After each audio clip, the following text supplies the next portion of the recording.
claims that in 1997, Diddy raped him. I know it. The biggest secret in the entertainment industry, it really wasn't a secret at all, has finally been revealed to the world. Girl, you won't believe what the FBI just discovered in Shawcom's cell. Hidden compartments, burner phones, and documents that will leave you absolutely stunned. The streets are on fire with this buzz, and this is far from your typical celebrity lockup. Everyone thought Diddy was just keeping a low profile behind bars, but it's beginning to look like he might be pulling strings for something big from the inside. The drama is intense, and we're about to spill everything. Are you ready for this? Developing story as Sean Diddy Combs, another lawsuit being filed against him, this coming after the federal indictment in the recent weeks as he faces a lawsuit of more than 100 people and allegations of sexual abuse and sexual assault. The Texas-based attorney Tony Busby making this announcement earlier. Girl, let me spill the tea about this wild discovery the FBI made in Shawcom's cell. It's straight out of a spy thriller. Picture this, Diddy's just chilling in his cell, looking all calm and unbothered, like nothing's amiss. But honey, something was definitely up. The FBI got tipped off that something shady was going on, and you know how it is, people love to talk. So, the agents start digging, tapping on walls, flipping mattresses, basically playing detective hide and seek. And then, bam! They hit the jackpot. Behind what seemed like an ordinary wall, they uncovered a secret compartment. But hold up, this wasn't some sloppy DIY job. Oh no, this was high-tech, James Bond-style engineering, something you'd expect in a billionaire's mansion, not a jail cell. The agents were floored, like, how on earth did he pull this off? I mean, it's not like he could just call a contractor and ask for a custom hidden room in his cell, right? The word on the street is that Diddy's got some serious connections to make this kind of magic happen. Turns out, he had a secret space tucked away right under everyone's noses, a spot big enough to hide all kinds of stuff. And girl, let me tell you, that's exactly what he did. This wasn't just a little hidey hole, it was a vault for all his deepest, darkest secrets. The wall of silence has now been broken, and victims are coming forward. Our team has had at this point more than 3,285 individuals contact us. People claiming to have been victimized by Sean Combs. We now represent 120 individuals who intend to bring civil claims in civil court against Sean Diddy Combs, as well as claims against many other individuals and entities that we will name as defendants as we file these individual cases. I expect that through this process, many powerful people will be exposed. Many dirty secrets will be revealed. We know what we are potentially up to. Now, I know you're dying to hear what they found inside, and trust me, it's juicier than your mama's Sunday roast. We're talking about secrets so explosive the FBI is pulling all-nighters just to piece it all together. It's like they cracked open Pandora's box, and every one of Diddy's hidden truths came pouring out. The tea? Oh, honey, it's scorching. What they uncovered in that secret compartment isn't just rumor material, it's the kind of dirt that could flip the entire music industry on its head. Names, dates, secret deals, and every messy little scandal you could imagine. And girl, here's the kicker, this might only be the start. The FBI's already wondering, if Diddy could stash this much inside a jail cell, what kind of skeletons does he have locked away on the outside? The industry's in meltdown mode. People are sweating bullets, bracing themselves, wondering if their name is about to be dragged into the chaos. So buckle up, because this roller coaster is just taking off. The hidden chamber was only the appetizer, and the things they found inside?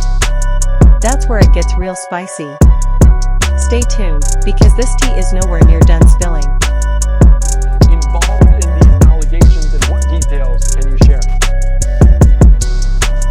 Hey there, Andy. Yeah, Houston attorney Tony Busby says 3,285 people have reached out to him claiming to be 20 victims of Sean P. Diddy Combs, and he says after some vetting, he is now representing 120 of those people who will bring civil lawsuits against P. Diddy. That's 60 males and 60 females, including 25 children. And I will warn you, some of these accusations are pretty disturbing. The youngest victim at the time of the occurrence was 9 years old.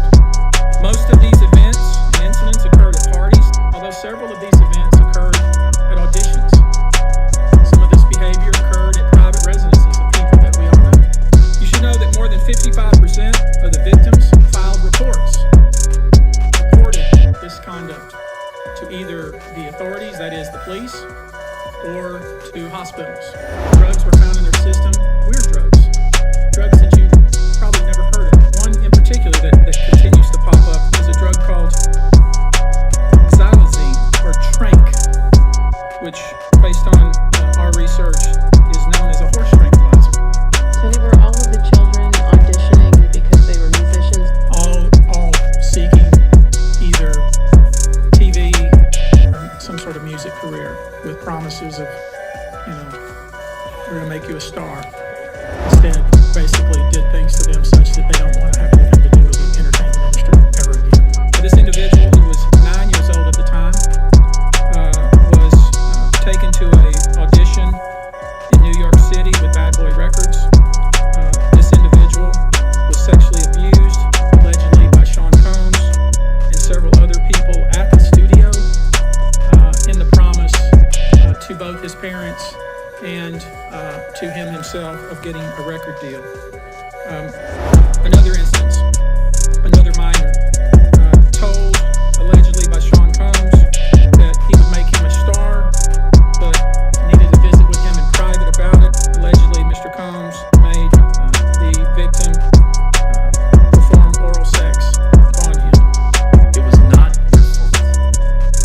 You were victimized by a group of powerful people that operated for 30 plus years. The day will come when we will name names other than Sean Combs.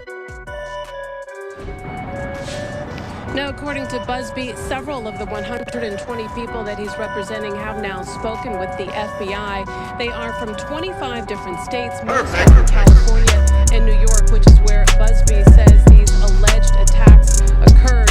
He also says that most of the victims tell him that they were given some sort of a drink, and it turns out that drink was drugged.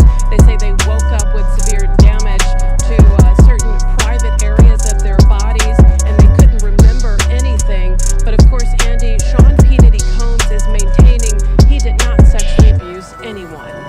All right, some disturbing details, like you mentioned, a 9-year-old potentially involved in this dating back to 1991. Dominique, I do have to ask you, were there any victims there? Did they speak out at this press conference at all?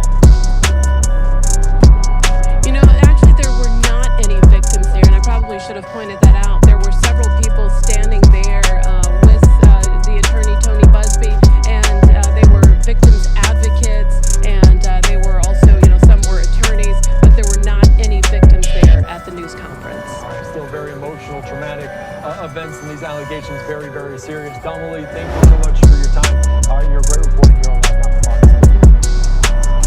Thank you so much. All right, let's continue on. Of course, we were listening into that press conference earlier on today as over 100 people coming forward with this lawsuit. The Texas-based attorney making this announcement earlier on today. Let's take you out to these remarks a little bit in full and listen into what transpired earlier today. And of course, we want to reiterate that viewer discretion is advised, as some of these details are very difficult to hear. Let's listen in. My name is Tony Busby. I'm a lawyer here in Houston. I'm licensed in Texas and in New York. And I'll introduce other members of our team as they speak. As many of you know, our law firm has been at the forefront of some of the most important litigation in the United States. We like the tough cases.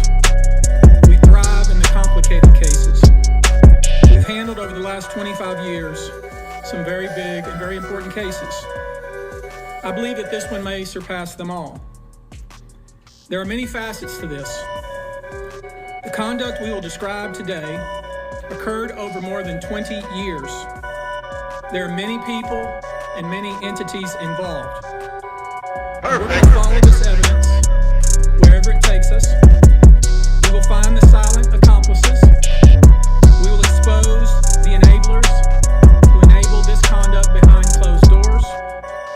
We will pursue this matter no matter who the evidence implicates. These brave victims who have stepped forward deserve nothing less. The biggest secret in the entertainment industry that really wasn't a secret at all has finally been revealed to the world. The wall of silence has now been broken, and victims are coming forward. Our team has had at this point more than 3,285 individuals contact us, with people claiming to have been victimized by Sean Combs. After vetting, we now represent 120 individuals who intend to bring civil claims in civil court against Sean Diddy Combs, as well as claims against many other individuals and entities that we will name as defendants as we file these individual cases.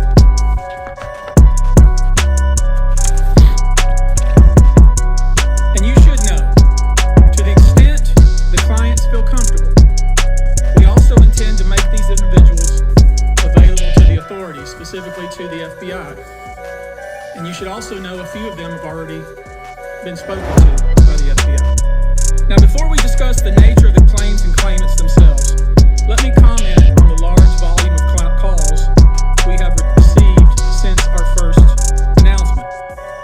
Even before the indictment of Sean Combs, we had received a small volume of calls and had screened a handful of cases. After the indictment of Sean Combs and the announcement that we were pursuing these claims, the floodgates opened. People who wouldn't otherwise, for a variety of reasons, are now stepping forward to make their voices heard and to pursue justice. But no, most of these people are scared. They fear backlash in their communities. They fear backlash in their own families. They are afraid of retaliation from the perpetrators